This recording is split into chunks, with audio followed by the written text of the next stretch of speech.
You've just seen video from the Count Basie Center for the Arts, and we are joined by their president and CEO, Adam Philipson. How you doing, Adam? I'm doing great, as great can be. We're hanging in there, just like everybody.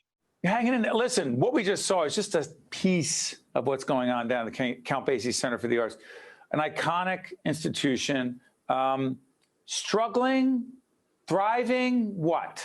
Kind of all, actually. I mean, did a lot of thriving from the struggle. I mean, like everyone in the arts, we were the first to close and will be the last to open. But despite that, there's just been, the proverbial pivot, but also growth, building, preparing, partnering. There's just been so much that we've been doing in this downtime to get ready to live up to the reopen. I'm obsessed by the whole idea of innovation for leaders of nonprofits, organizations like yours, like ours. But a drive-in? You create a drive-in? What did you do? Build one?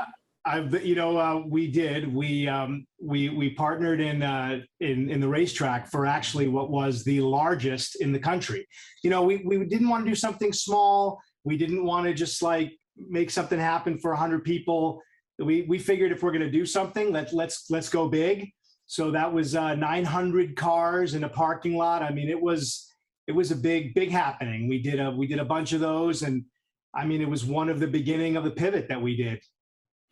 Let me ask you, COVID-19 has made what you're doing more difficult and more challenging, but it is also, many people believe, and I'd like you to elaborate on this, Adam, that it's also made it clear how important the arts really are in our lives.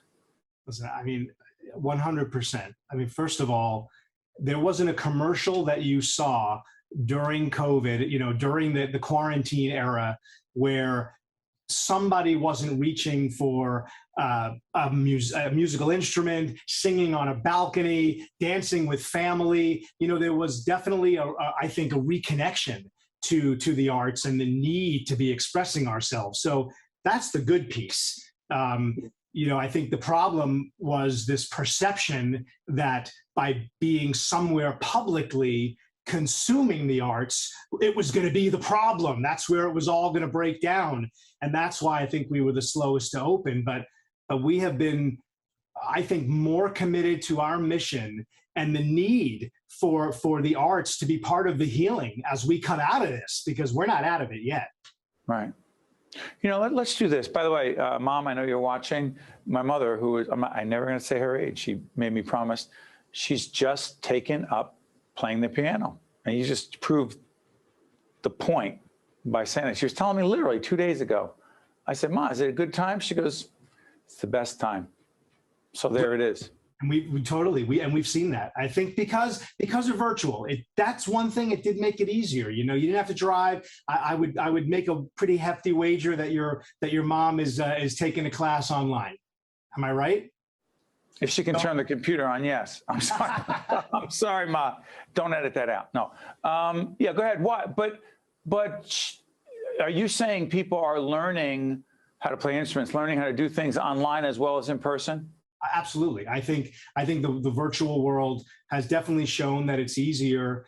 It's easier for parents. It's easier for kids. You don't have to drive an hour for a lesson. Listen, I'm not saying that there's not an incredible value to be in a room, right? I mean, there's only so much longer we can handle the Zoom. You need to have that human connection, but it absolutely works. Parents that have their kids doing a lot are actually, very grateful to be able to be home and have their kids zooming in for a guitar lesson or a violin lesson. So yeah, we've seen lessons go up. I'll do this first. We're doing a series called New Jersey Leaders Who Matter. And Count Basie, Red Bank, his connection, he matters, and he mattered and matters greatly. Why is he a leader who matters? He was, first of all, he's from Red Bank. But I mean, he was a maverick in his time. He's self-taught. He used to go to a movie theater that's no longer here, but down in Red Bank, and would watch the silent films and watch the person who was doing the piano and sort of taught himself, then had some lessons. Apparently the story goes the person who was the accompanist of the silent movies was sick, and he jumped in, and he never stopped playing. And I just think, that's why he's so important. He's so important to our community, and one of the reasons Red Bank is a popular place. And so when we had the opportunity to put his name on this venue, I think it just drove in the importance of the arts, the importance of jazz, the importance of what music means to this community. Let me ask you something. For those of us who lead nonprofits, there's often some connection, some personal connection, the passion that we feel, whoever we are, whatever we do. What's your connection to the arts? So yeah, I had an arts background. I mean, listen, I'll be an artist forever, but I was a theater actor, was on Broadway, a bunch of national tours, movies, TV, just did a lot of the work as a working actor.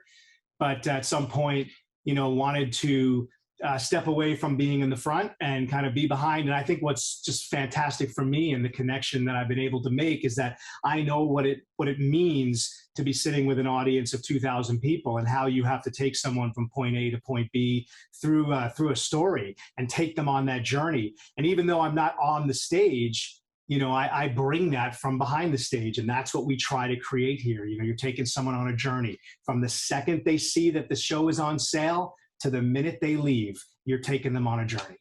Hey, speaking of journeys, real quick, I got about 30 seconds left. Philanthropic support of what you do is critically important. Corporate foundation support, right? Because if we no money, no mission. No doubt. I mean, we have been so blessed by not only our board of trustees, but this community who rallied when we closed our doors and said, "You are not closing," and kept us open. If you ever see that kind of support, I mean, yes, we had unbelievable support to build a $27 million campus, but the support that we saw before we were about to close our doors, like everyone during COVID, is something that recommitted us all to our mission forever. And by the way, I want to thank the folks at the Bank of America who actually encouraged us and talked to us about the work going on at the Count Basie Center for the Arts. Adam, we thank you. We wish you and the family at Count Basie all the best, and beautiful Red Bank down at the Jersey Shore. Hey, Adam, all the best. Thank you. Thank you. Thanks for having us. Take care. I'm Steve Adubato. Thank you so much for watching, and we'll see you next time.